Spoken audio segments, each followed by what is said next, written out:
বলা ইমানদার জীবিত থাকবে যতক্ষণ। চিৎকার মেরে বলুন আল্লাহু আকবার।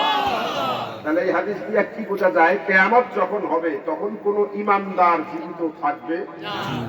যখন কিয়ামত হবে তখন কেবলমাত্র শুধুমাত্র একমাত্র জীবিত থাকবে কাফের মুশরিকেরা। আরে কথা বলেন না কেন? তাহলে এই হাদিস দিয়ে আরেকটা জিনিস প্রমাণ হয়, এই দুনিয়া টিকে আছে মূলত আল্লাহর ওলিদের জন্য, নামাজিদের জন্য, কোরআন আওলাদের জন্য, আল্লাহ বললে ওয়ালাদের জন্য। কথা বলেন ঠিক না?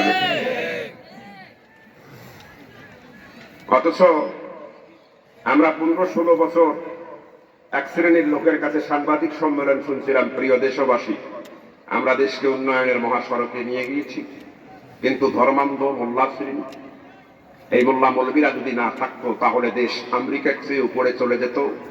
এই মোল্লা মৌলবীরাই উন্নয়নের পথে বাধা, এই ব্যাকডেটেড মোল্লা মৌলবীরা না থাকলেই দেশ আরো আগাতো। এই ধরনের বক্তব্য আমাদের সমাজে ছিল কি ছিল না? কিন্তু কোরআন হাদিস কি বলে? ওই বদমাইশেরা যা কিছু কামাইছে দেশে এবং বিদেশে পাচার করছে, এগুলোর এক সেকেন্ড আল্লাহ টাইম দিত না যদি এই কোরআন আওলা, মাদ্রাসা আওলা, মোল্লা মৌলবী ইমানদারেরা না থাকতো। কথা বলেন ঠিক না? তাহলে পৃথিবীতে ঠিকই আছে যাদের কারণে তাদেরকেই গালিগালাজ করা হচ্ছে। কথা বলেন না কেন? এই জন্য ইমাম কুরতুবী আলাইহির রহমা, আমার দিকে তাকান, ইমাম কুরতুবী আলাইহির রহমা এই জন্য এই আয়াতের তরজমায় লিখেছেন ওয়াকালাল ইনসানু, ইয়ানি ওয়াকালাল কাফিরু। ইনসানের জায়গায় উনি কাফের দিয়ে তরজমা করছেন, কারণ আল ইনসানের আলিফ লামটা আলিফ লামে ইস্তিগরাকি নয়, এটা আলিফ লামে জিনসি। সব শ্রেণীর মানুষ পৃথিবীতে জীবিত থাকলে কিয়ামত হবে না, কেবলমাত্র শুধুমাত্র একমাত্র কাফেররা যখন থাকবে তখন আল্লাহ ওদের সামনে কিয়ামত ঘটিয়ে দিয়া দুনিয়া ধ্বংস করবেন। আরে কথা বলেন না কেন মুসলমান? এই জন্য আরবি গ্রামার জানা না থাকলে মুফাসসির হওয়া যায় না। আমার দিকে দেখেন, অনেক লম্বা কথা, সংক্ষেপে বলে দিচ্ছি আপনাদের কাছে। এই 3টে আয়াতের মুলাক্খাস, সাবস্টেন্স, সারমর্ম। বলে জমিন এত জোরে কাঁপবে, প্রচন্ড কাঁপুনি আর ঝাঁকুনির কারণে এই 7 আসমান যে আমাদের মাথার উপরে, এটা আসমানে থাকতে পারবে না, ভেঙ্গে জমিনে পড়বে। আল্লাহু আকবার বল। কথা বোঝেন নাই? কাঁপবে জমিন, ভাঙবে কি আসমান। এই সূরা কত ভয়ঙ্কর বুঝতেই পারেন না। এই সূরা যখন নাযিল হয়েছে, আমার দিকে তাকান, কোরআনের সবচেয়ে সহজ আয়াত হলো লা তাকনাতু মির রাহমাতিল্লাহ। সুবহানাল্লাহ বলেন। এটা কোরআনের সবচেয়ে সহজ আয়াত, আর সবচেয়ে ভয়ঙ্কর আয়াত এই সূরার মধ্যে আছে। আমি সেই আয়াত, সেই সূরাটাই তেলাওয়াত করছি। জানেন রাসূল হাদিসের মধ্যে পাওয়া যায়, এই সূরা যখন রাসূলের উপরে নাযিল হয়েছে, আমার আপনার কলিজার টুকরা নবীর জান্নাতি নূরানি চেহারাটা ভয়ে তাকাই দূর হয়ে গিয়েছে, নীল হয়ে গিয়েছে। সুবহানাল্লাহ। সিদ্দিক আকবর আবু বকর সিদ্দিক রাদিয়াল্লাহু তাআলা আনহু তার জীবদ্দশায় এই সূরাটা জীবনে শুরু থেকে শেষ পর্যন্ত তেলাওয়াত করতে পারেন নাই, বেহুশ হয়ে পড়ে গিয়েছিলেন। আল্লাহু আকবার বলেন। তাহলে কত বড় ভয়ঙ্কর সূরা আমরা তো বুঝি না।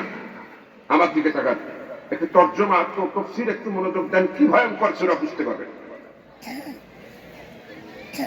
জমিন প্রচন্ড আকারে কাঁপবে, ভাঙবে কি আসমান, ভেঙে জমিনে পড়বে। সর্বশেষ কি ঘটবে? লম্বা টাইম দিব না, অল্প সময়। সর্বশেষ যে ঘটনা ঘটবে, প্রচন্ড কাঁপুনি আর ঝাঁকুনির কারণে এই দুনিয়ার চেয়ে 13 লক্ষ গুণ বড় সূর্য, বলেন কত লক্ষ গুণ? 13 লক্ষ গুণ বড় সূর্যটা, এটা তার কক্ষপথে নিজের স্থানে থাকতে পারবে না। প্রচন্ড কাঁপুনি আর ঝাঁকুনির কারণে ভেঙ্গে জমিনে পড়বে। সর্বশেষ সূর্য যখন ভেঙ্গে জমিনে পড়বে, তখন দুনিয়ার সব কুল কায়নাত, এর সব জীব জানোয়ার মারা যাবে, ধ্বংস হয়ে যাবে। আর কি হবে? এই মাটি কিয়ামত হইয়া যাবে, আর এই মাটিগুলো সব তামা হবে। যখন কিয়ামতের পরে মাটি তামা হবে, রাসূল বলেন তখন 40,000 বছর এই জমিনে বৃষ্টি হতে থাকবে। আল্লাহু আকবার। কত হাজার বছর বৃষ্টি? সাহাবায়ে কেরামরা জিজ্ঞেস করলেন, হুজুর 40,000 বছর কেন বৃষ্টি হবে? বলে এই 40,000 বছর যখন বৃষ্টি হবে, তখন দুনিয়ার সমস্ত গলে যাওয়া পচে যাওয়া লাশগুলোকে আল্লাহ কুদরতে আযীম দিয়া আবার নতুন করে তৈরি করবেন। মজ্জা সব চূড়ার সাথে নিচে যাবে। আল্লাহ 40,000 বছরে আমার যে বডিটা দেখছেন হুবাহু এই বডিটাই আল্লাহ আবার তৈরি করবেন। এই ক্ষমতা আল্লাহর আছে না নাই? এবার 40,000 বছর পরে আল্লাহ পাক ইসরাফিলকে ডাক দিয়া বলবেন, ইসরাফিল আর একটা ফুঁক দাও। বলেন তো ভাই এটা কয় নম্বরের ফুঁক? একটু পরীক্ষা নেই, বলেন কয় নম্বর? আন-নাফাকাতুস সানিয়া, 2 নম্বরের ফুঁকটা যখন দিবে সমস্ত নতুন বডি এর ভিতরে আল্লাহ পাক কুদরতে আযীম দিয়া রূহ ঢুকায়া দিবেন, জান ঢুকায়া দিবেন। আল্লাহু আকবার। সবাই যখন জান ফিরে পাবে সবাই তার নিজের মাকবারা কবর থেকে হাসরের ময়দানে উঠবে। কুকুর কুকুরের সারিতে, শুকুর শুকুরের সারিতে, মাছ মাছের সারিতে, গাছ গাছের সারিতে, সব জীব জানোয়ার উঠবে। সবার পরিস্থিতি কি হবে আমি সেটা বলতে পারবো না, সময় নাই। শুধু মানুষদের কি অবস্থা হবে জানেন? তাফসীরের মধ্যে আসছে আহওয়ালুহুম উরিয়ানান, যে প্রত্যেকটি মানুষ তাদের কবরে থেকে হাসরের ময়দানে উঠবে উলঙ্গ। এক সুতা পরিমাণ কাপড় কারো পরনে থাকবে। আমার দিকে তাকান, আমার এবার নিজেকে ভাবেন তো, বলেন এই হাসরের ময়দানে আপনাকে আমাকে ওটা লাগবে কি লাগবে না? কথা কয় না? কাপড় সহ উঠবেন না ন্যাংটায় উঠবেন? সবাই সবাই, বক্তা শ্রোতা, নবী অলি গাউস কুতুব পীর পয়গম্বর হাজী গাজী মুমিন মুত্তাকিন উলামায়ে মুতাকাদ্দিমিন মুতাআখিরিন সলফে সালেহিন আইম্মায়ে মুজতাহিদিন নেতা খেতা যা আছে সবাই সিও কবর থেকে উঠবে ন্যাংটায় উলঙ্গ। একজনের পরনে কাপড় থাকবে, শুধু 2 জন ব্যক্তির পরনে কাপড় থাকবে। একজন হলো জাতির পিতা ইব্রাহিম খলিলুল্লাহ, আর একজন হলো আপনার আমার কলিজার টুকরা নবী মুহাম্মদুর রাসূলুল্লাহ। এই 2 জনের পরনে কাপড়। এই ভয়ঙ্কর অবস্থা হবে জানেন? হাসরের ময়দানে সূর্য মাথার উপরে তাপ দেবে, মানুষের মাথার ভিতরের মগজগুলো মোমের মতো গলে গলে নাকের ছিদ্র দিয়া, চোখের ছিদ্র দিয়া, কানের ছিদ্র দিয়া, মুখ দিয়া, পেশাব পায়খানার রাস্তা দিয়া দুর্গন্ধযুক্ত পুজ আকারে গলে গলে জমিনে করতে থাকে। আল্লাহু আকবার বলতে পারে। সবার মুখে একটা আওয়াজ থাকবে, ইয়া নফসি ইয়া নফসি ইয়া নফসি। আল্লাহ সহ্য করতে পারছি না, আমারে বাঁচাও আমারে বাঁচাও আমারে বাঁচাও। তাফসীরের কিতাবের মধ্যে আছে কেবলমাত্র শুধুমাত্র একমাত্র আপনার আমার কলিজা টুকরা নবী পয়গম্বরে আলম রাহমাতুল লিল আলামিন তার জান্নাতি মস্তকটি মাকামে মাহমুদে আল্লাহ রাব্বুল আলামিনের কুদরতি পায়ে ফেলাইয়া দিয়া সিজদা অবনত হইয়া চোখের পানি ছেড়ে দিয়া ভিন্ন আওয়াজে কাঁদবেন, বলবেন ইয়া হাবলি উম্মতি ইয়া হাবলি উম্মতি ইয়া হাবলি উম্মতি। আল্লাহ আমারে না আমারে না, আমার উম্মত কোথায়? তুমি আমার উম্মতকে বাঁচিয়ে দাও।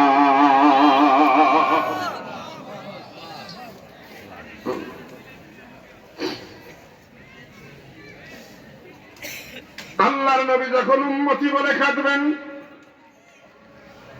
আল্লাহ রাব্বুল আলামিন সাথে সাথেই আমার নবীকে মায়ার একটা ডাক দিবেন। আল্লাহু আকবার। ডাক দিয়া বলবেন, হাবিব মাথা উঠান, চোখের পানি মুছে ফেলেন। আপনি কাঁদলে পরে আমি আল্লাহ সহ্য করতে পারি না। হাবিব গো মাথা উঠান, চোখের পানি মুছেন। আপনি আমার কাছে যা চাবেন আমি আল্লাহ তাই দিয়া দিব। আল্লাহ রাব্বুল আলামিনের এই আশার বাণী পাওয়ার পরে সাথে সাথেই আল্লাহর হাবিব সিজদা থেকে মাথা উঠাবেন, আমার দিকে তাকান। এরকম করে 2 চোখের পানি 2 হাতের তালু দিয়া মুছবেন। মুছে আল্লাহর নবী ডাক দিয়া বলবেন, আল্লাহ আনতা রব্বুল আলামিন, ওয়া আনা রাহমাতুল লিল আলামিন। আল্লাহু আকবার বলেন। আনতা রাব্বুল আলামিন, আল্লাহ আপনি হলেন জগৎ সমূহের রব, আর আমি হলাম জগৎ সমূহের রহমত। আল্লাহ আমার সামনে এই যে মানুষগুলো এত কষ্ট পাচ্ছে, আল্লাহ আমি সহ্য করতে পারছি না, কারণ আপনি আমাকে দয়ার আধার হিসাবে বানাইছেন। আল্লাহু আকবার বলেন। আমরা সহ্য করতে পারি না, একটু দয়া করে মেহেরবানি করে আল্লাহ আপনি একটু বিচার শুরু করে দেন, কে জান্নাতি হবেন কে জাহান্নামী হবে, রব্বে কারীম আপনি এটা নির্ধারণ করে দেন। কিন্তু মানুষের এই কষ্ট আমি আমার নিজের চোখে সহ্য করতে পারছি না। রে মুসলমান, যখন আমার নবী এই কথা বললেন, সাথে সাথেই আল্লাহ রাব্বুল আলামিন আমার নবীর সুপারিশটা গ্রহণ করে হাসরের ময়দানের এই ভয়াবহতা সাময়িক কারণে সময় আল্লাহ বন্ধ করে আল্লাহ পাক নিজের বিচারের আসনের মধ্যে বসে যাবেন। মুফাসসিরিনে কেরামরা লেখেন, যখন আল্লাহ রাব্বুল আলামিন বিচার কার্য শুরু করবেন, তখন হাসরের ময়দানে আউয়ালান মুতলাকান মোট দল হবে চারটা। বুঝে থাকলে জবান খুলে বলেন তো, হাসরের ময়দানে মোট দল হবে কয়টা? আরো জোরে কয়টা? জোর হলো না, কয়টা? জোরসে বলেন কয়টা? এক নম্বরের দল হবে বিনা হিসাবে জান্নাতি, সুবহানাল্লাহ। দুই নম্বরের দল হবে বিনা হিসাবে জাহান্নামী, নাউজুবিল্লাহ বলেন। তিন নম্বরের দল হবে হিসাব হবে সহজ, সুবহানাল্লাহ। চার নম্বরের দল হিসাব হবে বড় কঠিন। তাহলে দল হবে মোট কয়টা? মজার ব্যাপার কি জানেন, আমি এখন কোরআন হাদিসের আলোকে এই চারটে দলের বয়ান আপনাদের সামনে করব। আমি যখন আলোচনা শুরু করব চার দলের বয়ান, তখন আপনারা যারা এখানে বসে আছেন, আপনারা প্রত্যেকেই টের পাবেন আপনি এই চার দলের কোন দলের মধ্যে আছেন। বলবো আওয়াজ। এখন আমি এই চারটে দলের বয়ান দিব, আপনি নিজে টের পাবেন যে এই চার দলের কোন দলে আছেন। জানা দরকার আছে না নেই? কারা কারা জানতে চান হাত তোলেন তো দেখি। লিল্লাহি তাকবীর। আরে মুসলমানের তাকবীর দেন, লিল্লাহি তাকবীর। আপনার মান আল্লাহ কবুল করুন। আপনারা না চাইলেও আমি বলতাম, কারণ এই আলোচনাটা বাংলাদেশে খুব জরুরি। কারণ আমরা এত দলকানা হইছি, যারা আওয়ামী লীগ করে তারা কয় আমরা জান্নাতি, বিএনপি কয় না আমরা জান্নাতি, এরশাদ মাহমুদ দল কয় আমরা জান্নাতি। আরে কথা কন না কেন? জামাত ইসলাম যারা করে তারা কয় আমরা জান্নাতি, যারা চরমনাই করে তারা কয় যে আমরা জান্নাতের ভিতরে আছি। কথা কয় তাবলীগ কয় আমরা ছাড়া কেউ জান্নাতে যাবে না, আলিয়া কয় আমরা জান্নাতি, কওমি কয় আমরা জান্নাতি। এমনকি বক্তা কোন দল করে, বক্তার বক্তব্য শুনে টের পাওয়া যায়। কথা কয় না? আর কমিটিও যাকে তাকে দাওয়াত দেয় না। আপনি যাইয়া যদি কন এই হুজুরকে দাওয়াত দেন, কয় না না, দেখি ইউটিউবে সার্চ মারছে, যদি দেখে বক্তা কমিটি যে দল করে সেই দলের, কয় লাখ নেয় নেক এই বক্তাকেই লাগবে। কথা কন না? আর বক্তা এসে কমিটি যেই দল করে কোরআন হাদিস নিয়ে বিনিয়ে ওই দলকে, ওই দলের লোককে জান্নাতের ভিতরে ঢুকাইয়া দেয়, আর বাকিগুলোকে কাফের ফতোয়া দিয়ে টাকা নিয়ে শাসা করে ঢাকা চলে যায়। আরে কথা কর না? আমি রংপুর থেকে আসছি, আমার একান্ত প্রিয় ভাই জাফরি ভাই আমাকে দাওয়াত দিয়েছেন, কোন দলের দালালি করবার জন্য আসিনি। আমি কোরআন হাদিস থেকে কথা বলবো, আপনি আওয়ামী লীগ, বিএনপি, জাতীয় পার্টি, জামাত, চরমনাই, শস্যিনা, পুরপুরা, আলিয়া, কওমি, সোনাকান্দা, আড়াইবাড়ি, আকৃতি, যে দল করেন না কেন আপনি নিজে টের পাবেন এই চার দলের কোন দলের মধ্যে আছেন। শুনতে চান? কিন্তু এই আলোচনা শুরু হলে অনেকের মুখ কাউয়ের মতো কালা হয়ে যায়। কিরে টাকা দিয়ে হুজুর নিয়ে আসলাম আমার দলের বিরুদ্ধে বলে। যদি সহ্য করতে পারেন বুঝবেন যে আপনার অন্তরে আল্লাহ পাক ঈমানের নূর দিয়ে ভরে দিয়েছে। সুবহানাল্লাহ। এই ঘটনাটা পরে ঘটবে সেটা আমি আগেই বলে দিলাম। এখন তাফসীর শুরু হবে, মেইন জায়গাটা, এটা মেইন আলোচনা। দেখেন এখন নিজেকে দেখেন যে আমরা আসলে কোন দলের মধ্যে আছি। বলেন কিয়ামতের ময়দানে দল হবে কয়টা? এক নম্বরের দল বিনা হিসাবে জান্নাতি। বিনা হিসাবে জান্নাতি কারা হবে? মুফাসসিরিনে কেরামরা লেখেন, কিয়ামতের ময়দানে বাইনোকুলার দিয়া যাদের আমল নামায় কোনো গুনাহ খুঁজে পাওয়া যাবে না, শুধু নেকি আর নেকি। এরা হবে বিনা হিসাবে জান্নাতি। আরো আসতে কোন সুবহানাল্লাহ। আমল নামায় কি নাই? শুধু আছে কি সব নেকি আর নেকি। বলে হুজুর এরা আবার কারা? মুফাসসিরিনে কেরামরা লেখেন এরা হলো নবী আর রাসূল। সুবহানাল্লাহ কোন।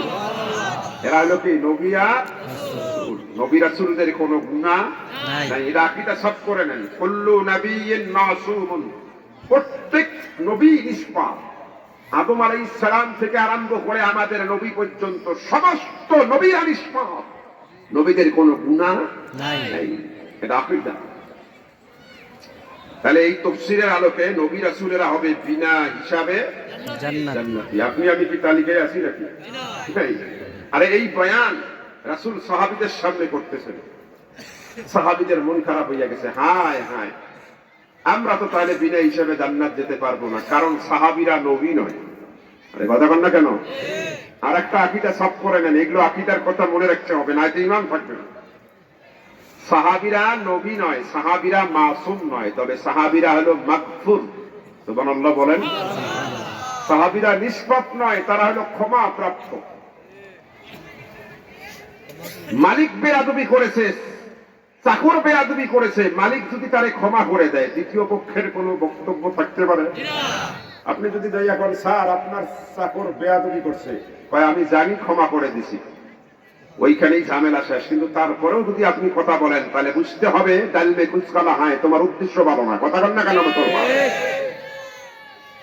আকীদা সাফ করে নেন। আপনি যত বড় পণ্ডিত হন, যত বড় মুফতি হন, যত বড় জনপ্রিয় বক্তা হন, সাহাবায়ে কেরামের ব্যাপারে কথা বলবেন না। সামান্য কথা বলার অধিকার আপনার নাই, কারণ মালিক সাহাবাদের ব্যাপারে যা কিছু ত্রুটি হয়েছে স্বয়ং আল্লাহ ক্ষমা করে দিয়েছেন। আল্লাহু আকবার বলেন। তুমি কি পণ্ডিত হয়েছ মিয়া সাহাবীদের বিরুদ্ধে কথা বলো? আল্লাহ কি বলছেন? রাদিয়াল্লাহু আনহুম ওয়া রাদু আন। আল্লাহু আকবার কোন। আমি আল্লাহ পাকের প্রতি তারা রাজি হয়েছে, আর আমি আল্লাহ পাকের রাজি হইয়া সাহাবীদের জামাতকে ক্ষমা করে দিয়েছি। সুবহানাল্লাহ। তাহলে পার্থক্য কি? নবীরা নিষ্পাপ, সাহাবীরা নিষ্পাপ নয়, মাগফুর। নবীরা মাসুম, সাহাবীরা মাগফুর। আল্লাহু আকবার। কথা কি বোঝা যাচ্ছে? সাহাবীরা তো চিন্তা করলেন আমরা তো বিনা হিসাবে জান্নাত যেতে পারবো না। সাহাবীদের মন খারাপ হইয়া গেছে। আমার মদিনাওয়ালা নবী মনস্তাত্ত্বিক মনোবিদ ছিলেন। সাহাবীদের মুখ দেখে মনের খবরটা ধরে ফেললেন, ডাক দিয়া বলে সাহাবীরা রে মন খারাপ করো না।